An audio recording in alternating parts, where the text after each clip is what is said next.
my name is Kira Dawson and I'm 21 years old. I've heard many scary stories online. I've listened to them on the internet, I've read them in books, but never in my life had I thought I would experience one for myself.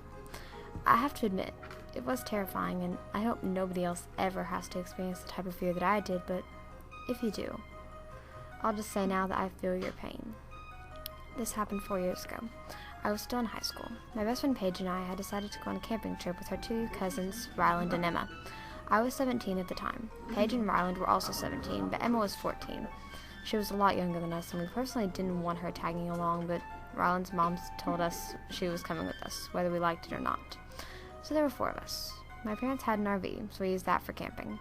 We drove about a mile up into the mountains and then parked the RV about 4 miles deeper into the woods. The RV wasn't anything big or fancy. It had 1 bedroom with a queen-size bed, 2 bunk beds in the hall with a curtain on each so it could be closed while we were sleeping, 1 bathroom, living area, and a kitchen. Perfect for just 4 people. When we got there, Emma opened the door and jumped out onto the first floor, immediately seeing the creek that was right beside the campsite, and suggested we go swimming.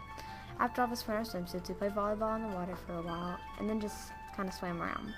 At about 7, it was beginning to get dark, so we got out and went inside to get cleaned up and have dinner. Paige went into the bathroom first to take a shower, and Ryland and I sat in the 2 driver's seats at the front of the van. Emma was in the back in the bedroom. We turned on the TV and began to watch a fashion show, and Emma came out of her bedroom, and she looked a little pale. Ryland walked over to her and asked what was wrong. She barely answered. Somebody was out there. What do you mean? Asked Ryland, becoming more concerned. He was at the window, she said. Ryland and I looked at each other, exchanging worried looks. Ryland and I went to the bedroom, and we looked through the windows and saw nothing. We passed it off as Emma's mind was playing tricks on her. We were all really tired after all. I walked back to the living room and made sure the door was locked.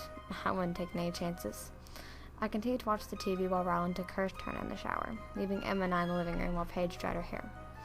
My eyes randomly shifted to the front windows of the RV, and I thought I could see an outline of a person standing at the edge of the woods. I rubbed my eyes and looked again, but it didn't go away. It looked as if the person was crouching behind a bush, trying not to be seen.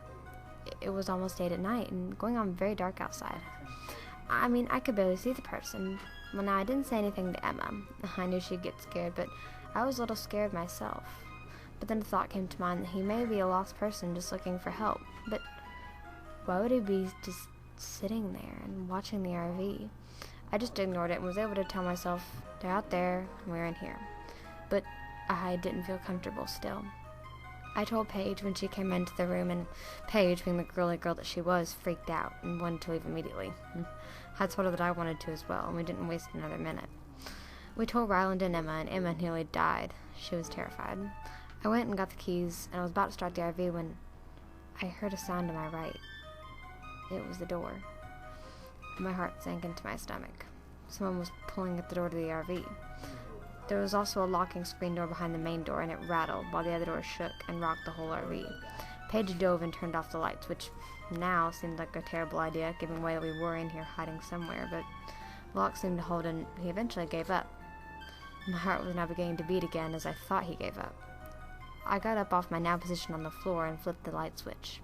Paige went back to the bathroom and almost threw up from fear. I started the RV, and the second that I did that, I heard glass shattering and Paige's ear-piercing scream.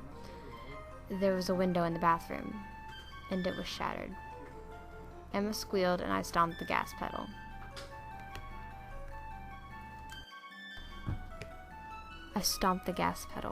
The RV took off and turned around, the headlights revealing a figure standing where the window was. I drove down the dirt road and headed back up toward the main road. After about 5 minutes, everyone had calmed down. Minus Paige. She was still in shock. She told me as we were driving that the man smashed the window and his face came through the window. And that's when I pushed the gas and he jumped out and out of the way. The entire drive home, I felt like we were being followed. But Ryland and Emma kept watch out the back window, while Paige watched through the side windows in the kitchen. We still to this day have no idea what this man wanted with us, but my father did search the RV when we got home and found a pistol that had fell through the smashed bathroom window. If this man had a gun, I'm guessing I know what his intentions were, even though I hate to think about it. We never returned to that camping spot, but we did always wonder, was this the man that Emma saw at the window? Or was that truly her imagination?